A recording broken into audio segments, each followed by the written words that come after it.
Thank you, Mr. Chairman. Pardon me. Let me begin by adding my words of welcome to our distinguished panelists. Some are welcome back, actually, being no stranger to this full committee, and we deeply appreciate your contributions that we're looking forward to hearing you make today. Also, Mr. Chairman, I want to add my words of greeting and deepest hellos again to our Pakistani counterparts. It was a pleasure, as you and I shared amongst other members yesterday, to have some lunch with these real champions of democracy, and it's inspirational for, at least for me, I'll speak on my own behalf, to have the chance to see the struggles and the courage and the fight for a nation that these good folks represent, and we're honored by their presence.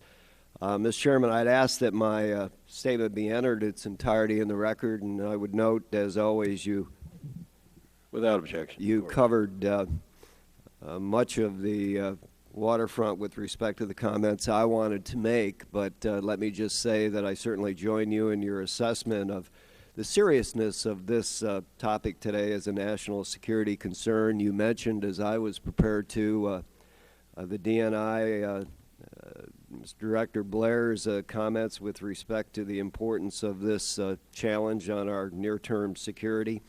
And clearly, again, as you noted, Mr. Chairman, we read the newspapers, we listen to the news. The data tells us, whether through unemployment insurance or unemployment rates and the fall of the stock market and other indices, as to the very outward and discernible aspects of this challenge. But I would suggest the national security implications of this issue are far less overt. And like you, I'm looking forward to hearing our witnesses develop further DNI Blair's comments, and perhaps they could discuss with us today other ways in which the economic crisis will impact upon our security. History has proven to us, it seems to me, time and time again, that instability often follows financial crisis. The intelligence community rightly raises concerns over the security of our friends, our allies, and the crisis also invites opportunism by rogue states and terrorist organizations, as you noted, Mr. Chairman. So the question I would also like our witnesses to address today is, what do we do with this intelligence? In other words, what steps, if any, I suppose, should the Department take to deal with the risks of this crisis? My first concern, as it is so often, Mr. Chairman, is defense spending. Though the top-line defense numbers for FY 2010 show a 4% increase in spending, by moving war costs out of the supplemental and into the base budget, the reported growth is, in fact, much less than that. And I would note, as an aside, I support the end of supplementals and the masking effects that they have on defense budgets, but we have to be, I think, very clear and sober with respect to the mathematical effects of that effort. And that is why I suspect, in part, Secretary of Defense Robert Gates greeted the budget's release by saying he'd have to make, as he called them, tough choices. The story is even bleaker in future years, when the real cost of our baseline defense requirements will no longer, appropriately, but no longer be masked by supplemental appropriations. Let's just take the growth of the military as one example. Supplemental funding bought the Army and Marine Corps over 50,000 active duty personnel from 2001 through 2008.